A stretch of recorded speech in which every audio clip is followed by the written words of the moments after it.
to read the instructions and questions and check your work. All recordings are played only once. Now turn to Section 1. Section 1. You will hear a conversation between a man and a woman discussing the rental of a car. First, you have some time to look at questions 1 to 5.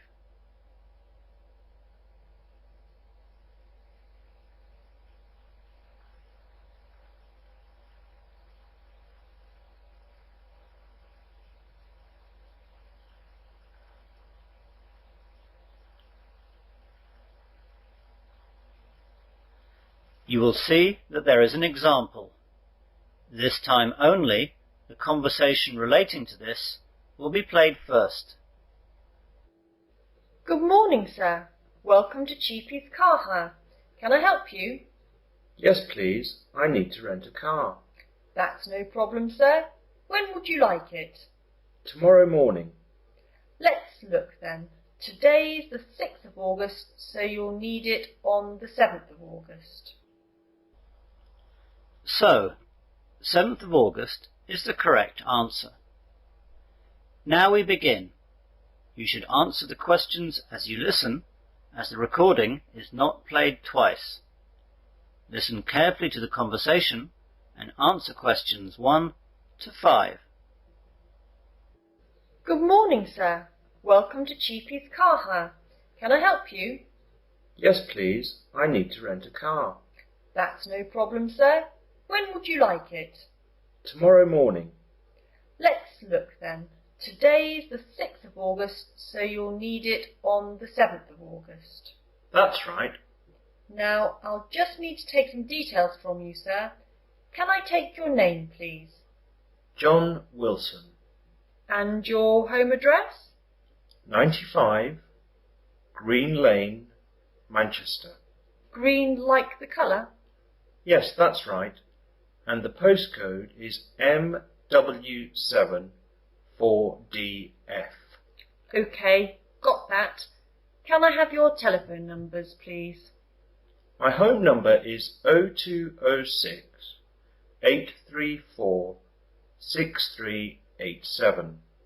And my mobile is 07779 724 868.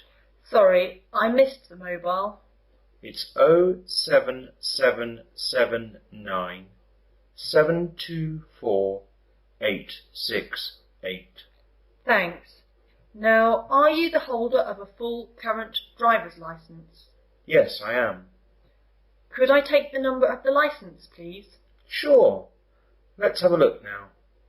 It's WIL 948578269. And will there be any other drivers or just you? Only me, please. OK. You said that you wanted the car tomorrow, but how long will you want it for? Well, tomorrow's Friday the 7th, and I want it for the whole weekend, so I'll bring it back on Monday morning. I'll have to charge you for all Friday and Monday, sir. That's okay. Good. Now, what kind of car were you looking for, sir? I'd like a fairly small car, as I'll be driving a lot around town, and a smaller car will be easier to get around and to park. Yes, that's true. Well, I've got small sizes in the following types of car: a Ford, a Renault, and a Toyota. They're pretty much the same, though the Toyota is in a cheaper price category. I'll take the cheapest one, please. And we can offer you a petrol or a diesel model with that car. Oh, in that case I'll take the diesel, as that will be more economical. Before the conversation continues, you have some time to look at questions 6 to 10.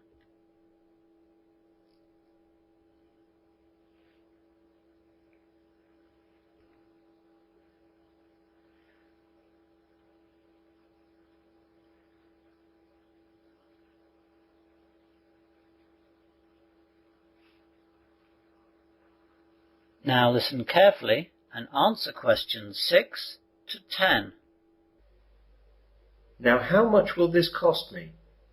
Well, the daily rate is £50, but it's only £40 if you take the car for 4 days or more. Let's see. There's also an additional £10 for insurance. That's not obligatory, but we do recommend that you take the insurance. Yes, definitely. So that'll be £170 for the 4 days then. Fine. Where can I pick it up? You can pick it up here, at the airport, or at your hotel. Which hotel are you in? I'm staying at a friend's house next to the International Hotel. So can you leave it at the International Hotel, and then I can walk around to pick it up? I'll drop it off at the same place if that's okay. Yes, that's fine. By the way, if you have a breakdown or an accident, we'll supply you with a new hire car ASAP. Our emergency number is on this customer information leaflet, which also has other information. Here you are, and here is a spare set of keys for the car. Now, let me tell you about some things in the car that will be there to help you. First of all, your insurance documents will be in the glove compartment, along with a Wesley City map and the car manual. On the back seat, there will be a larger area map of the local district. If you need a map of any other place, like London, then give us a call and we'll make sure it's there. No, I won't need that. In the boot, you'll find a spare wheel and a set of tools in case you have a problem. We have membership with the RAC, so you can call them if you're really in trouble. The membership card and phone number is in the glove compartment too. There will be a small fire extinguisher under the passenger seat, but I hope you won't have to use that. Great. So where do I pay? If you go over there to Mr. Walker, then he'll sort you out. That is the end of section 1. You will now have half a minute to check your answers.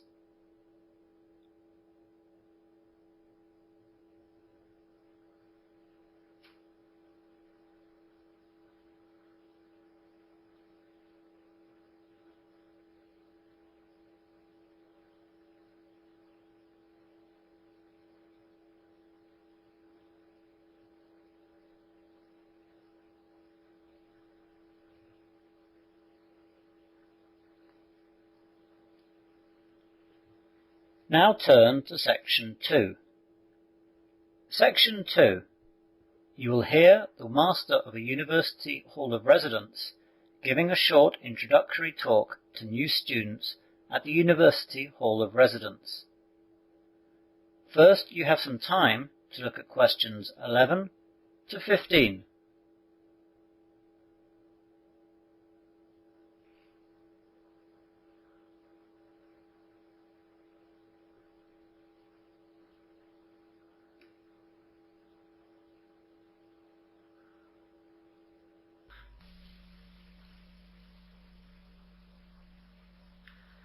Now listen carefully to the short introductory talk and answer questions 11 to 15.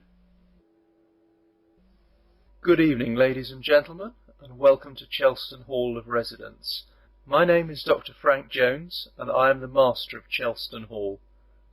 As you all know, you are all attending Wesley University to study different courses, and Chelston Hall of Residence will be your home for the first year of your studies. You are all first-year students, as Chelston offers accommodation only to first-year students at the university. In this short talk, I'm going to go through some of the things you ought to know about life in the hall. I will also go through some rules so that we can all live together in a satisfactory way for the whole year. First of all, I would like to go through the eating arrangements. Chelston Hall offers full board accommodation, so there will be breakfast and dinner every day, with lunch also available at weekends. You are not obliged to go to the meals, but they will be there if you wish to take advantage of them. In fact, it would be a waste of money not to, as you are paying for the food in your hall fees. The times of the meals are as follows. Breakfast is served from 7 a.m. to 8:30 a.m. every day, though these times are an hour later at weekends. Dinner is served at 6:30 p.m. to 7:45 p.m. 7 days a week. On Saturday and Sunday, lunch is served at 12:30 p.m. to 1:45 p.m. If you are late, then you will not get any food. Once the hatches are closed in the dining hall, they stay closed. The dining hall is cafeteria-style service, and there is always a selection of food for vegetarians. If there are a lot of people at the dining hall, then please queue up in an orderly manner and wait your turn. Please do not push into the queue. At the end of your meal, please take your tray over to the side tables and put your dirty plates and utensils in the appropriate places. We do have kitchen staff, but they are not your servants, and we expect you to take your own dishes and cutlery off the table. Rudeness and incivility to the staff will also not be tolerated. Each evening after dinner there will be coffee and tea available in the common room until 9:30. Again, please do not leave cups lying around, but put the dirty ones back on the trays provided. The coffee service will be discontinued if the common room becomes an untidy tip. Other facilities that we have here on site are a TV room and a self-service laundry. The TV room has one set which can receive the regular channels but no satellite channels. The laundry room has 8 washing machines and 8 dryers. These are all coin operated. You will need £1 in 2 50p pieces for one wash. The dryers take 20p pieces and will run for 15 minutes on one 20p piece.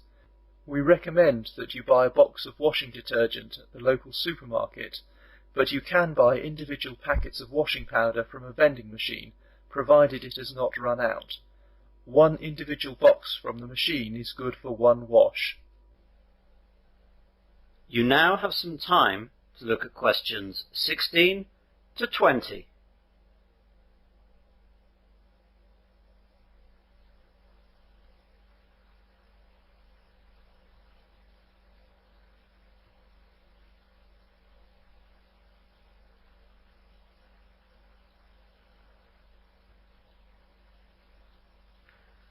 Now listen to the rest of the short introductory talk and answer questions 16 to 20. As you will know by now, the hall is divided up into corridors with 6 rooms attached to each corridor. Each corridor has shower compartments, 1 bath and a kitchen. We have cleaners who clean up the corridors and bathrooms, but the cleaners are not responsible for cleaning the kitchens. So if you want to cook something in addition to the food we provide, then please clean up your dirty pans and plates yourself. If any kitchen gets into too bad a state, then it will be closed and locked up for the remainder of the term. Any dirty dishes or pans that are in the kitchen will just be thrown out. By the way, as you will also know, the corridors are co-ed, so you will need a reasonable amount of consideration and modesty moving around to the bathrooms and back. Another important issue is our fire drill. Please make sure that you have read the notice which is in every corridor about what to do if there is a fire. It is very important that you know where your nearest fire exit is and where to go when you get out of the building. For example, if you are in Block A, there are 2 exits, and not everyone should exit from just one of these. The assembly point for both blocks is the car park, where your block leader will take a roll call to make sure no one is left inside. We are obliged by the fire service to perform 2 emergency practices every year. Please take them seriously, as if they are not done well, then we shall have 3 or 4 or 5 practices, or however many it takes to get it right. Finally, we have the issue of noise. For a lot of you, this will be the first time not living at home with your family, and you will have access to lots of friends your own age and alcohol. I must urge you at all times to try and behave with consideration to your fellow hall tenants at all times. Don't play your music too loudly or make too much noise at any time, and especially at night. People around you all the time will be trying to work, sleep, or just relax. Have fun, but think of others. We take quite a strict attitude to those who end up annoying everyone else. If you are found to be disturbing others in the hall to an unreasonable amount, you will be warned, and if the problem persists, you will be asked to leave. You will not receive any refund of the funds you have paid. I hope that I have not unduly worried anyone. That is the end of section 2.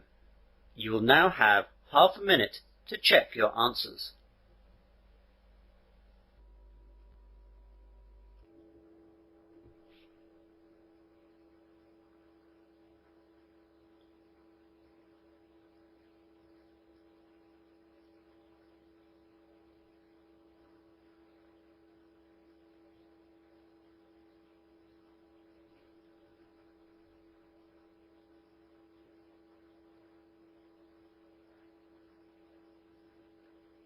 Now turn to section 3. Section 3. You'll hear two students discussing their project. First, you have some time to look at questions 21 to 26.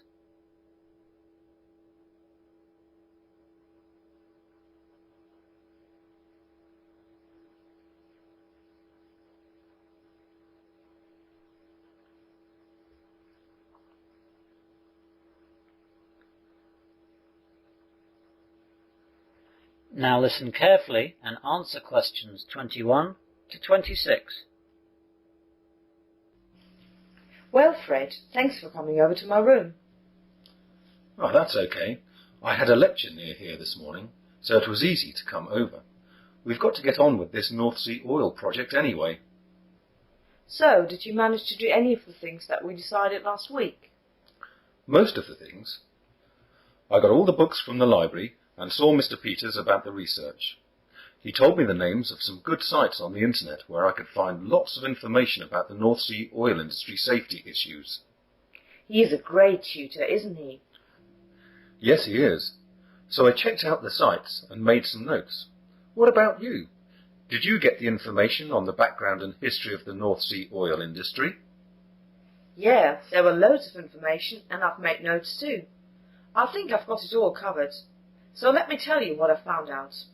I'll run the ideas past you, and you can tell me if it's okay. Good idea. So, as you know, the North Sea lies to the east and northeast of England and Scotland. Apparently, the North Sea was long dismissed as a potential source of oil or gas, but over the last 4 decades, it has become the centre of one of the world's most productive energy industries. Gas was actually first found in quantity in the Groningen area of the Netherlands in 1959. This was followed by the first British discovery of gas in the West Sole field, off the coast of East Anglia, by the BP drilling rig Seagem late in 1965. Actually, the first accident was on that rig too. Anyway, sorry. Go on, Judith. The British oil and gas industry in the southern North Sea grew rapidly in the early years. The deepening economic crisis in the UK meant that there was enormous pressure on the industry to get gas and later oil flowing.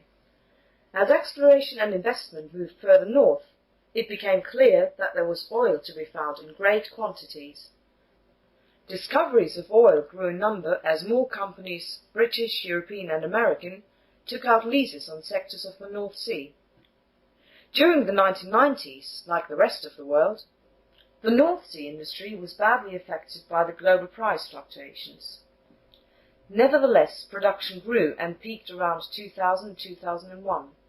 Now, the North Sea is regarded as a mature province on a slow decline. That's about it for now. I'll put more detail into it when we do the presentation. You know, statistics and all that. You now have some time to look at questions 27 to 30.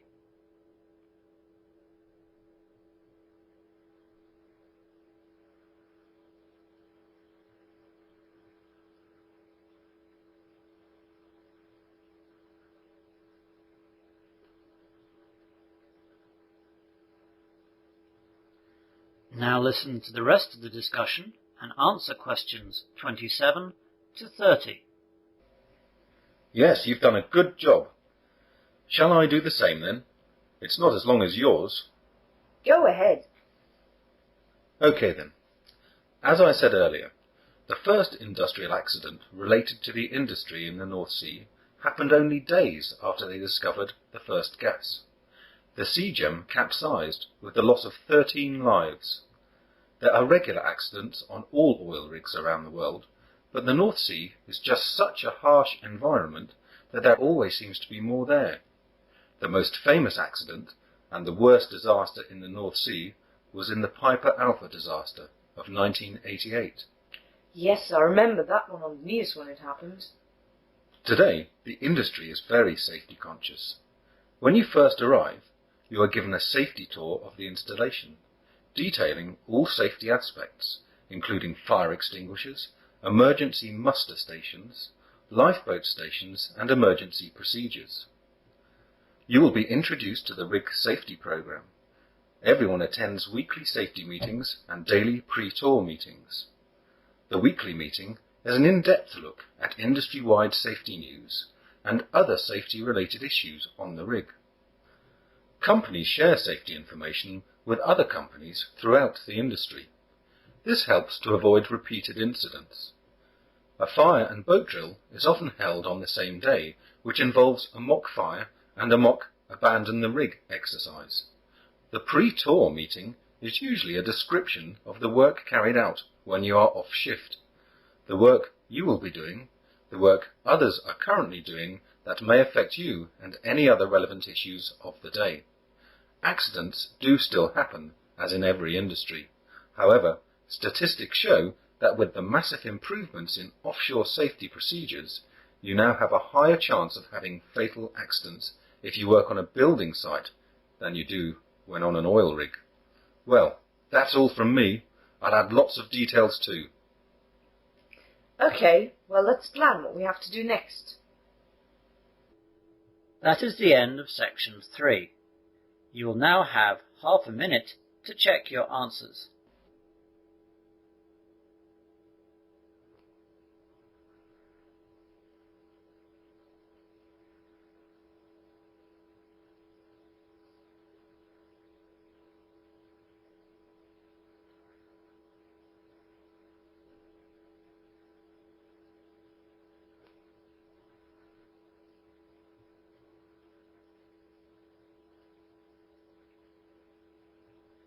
Now turn to section 4.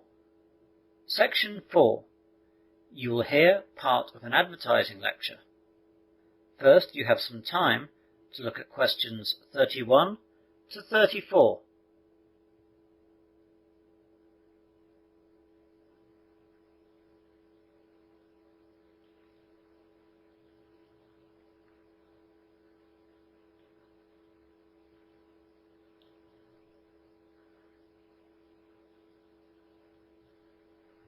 Now listen carefully and answer questions 31 to 34. Good morning, everyone. Today's advertising lecture is on the history and development of highway billboards and their effectiveness. Later on, we will look at their design and different uses. The roots of billboard advertising can be traced to the invention of movable type printing by Johannes Gutenberg as far back as 1450, and advertising in the modern sense was launched in the form of the handbill. When the lithographic process was perfected in 1796, the illustrated poster became a reality. Gradually, measures were taken to ensure exposure of a message for a fixed period of time. In order to offer more desirable locations where traffic was heavy, bill posters began to erect their own structures.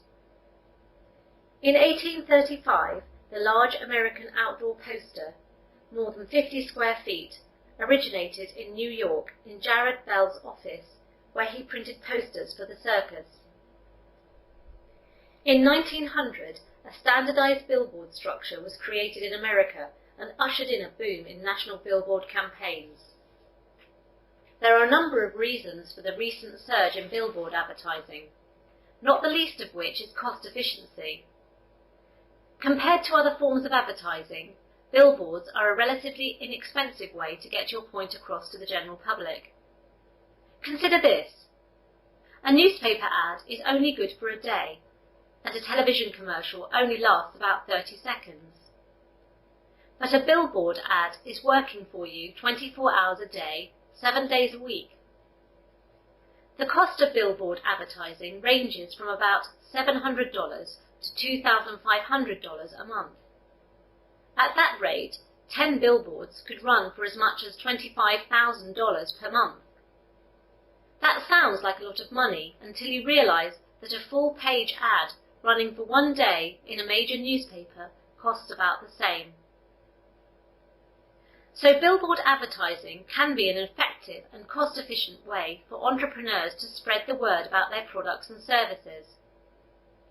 The Outdoor Advertising Association of America estimates that US businesses spent more than $5.5 billion on outdoor advertising last year, and the association is anticipating a healthy increase over the next few years. Advances in technology have also contributed to billboard advertising's cost efficiency.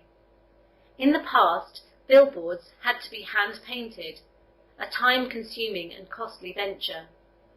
But with today's computer technology, billboards are designed on a computer screen, printed to vinyl or poster paper, and glued to the billboard structure. The result is higher quality ads in less time for less money. You now have some time to look at questions 35 to 40.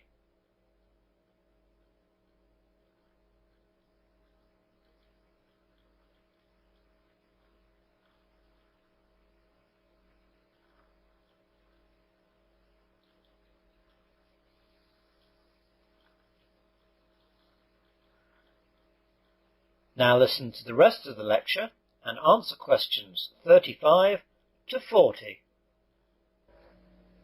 Let's look now at a famous example. In 1925, Alan Odell, who owned a small company that made a brushless shaving cream, noticed that gas stations and other local businesses were increasing trade by putting up advertising signs along the nation's highways. He decided that he could increase his sales by putting up sets of signs, 5 in a set.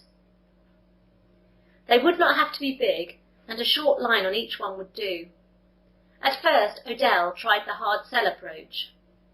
Sales began to increase at once, but that did not satisfy him. Motorists see these signs, he told himself, at remote places on the highway. Perhaps after hours of monotonous driving, they would appreciate a touch of rhyme and humour. They would indeed. It was not long before the catchy Burma shave signs, some ironic, some cynical, some absurd, but all of them funny, caught the fancy of nearly everyone, including those people usually critical of advertising. These signs continued as the advertising medium of the company for 35 years, and then, when cars travelled too fast to take in these messages, more than a dozen words painted in rather small letters, the company phased out its roadside advertising. Perhaps a growing criticism of this sort of advertising, which interfered with highway scenery, also influenced the company's decision. By late 1965, this criticism resulted in President Lyndon Johnson's Highway Beautification Bill. This bill authorized a federal-state campaign to improve the scenery on either side of major highways, to conceal or remove junkyards, and to put billboards sufficiently far back from the highway so that they would not interfere with the view. States that did not comply with the bill could lose 10% of their federal highway grant. But this was not the end of the billboard industry. Many roads were not part of the highway system which was supported by federal grants, and these roads were not affected by the law, and nor were signs in commercial and industrial areas. Now let's look at some of the advertising developments in Europe. That is the end of section 4. You will now have half a minute to check your answers.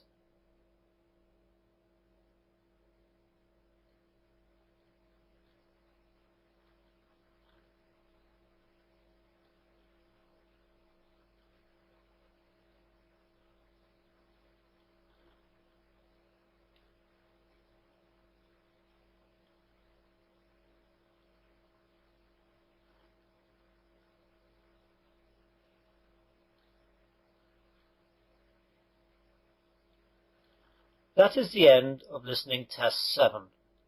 In the IELTS test, you would now have 10 minutes to transfer your answers to the listening answer sheet.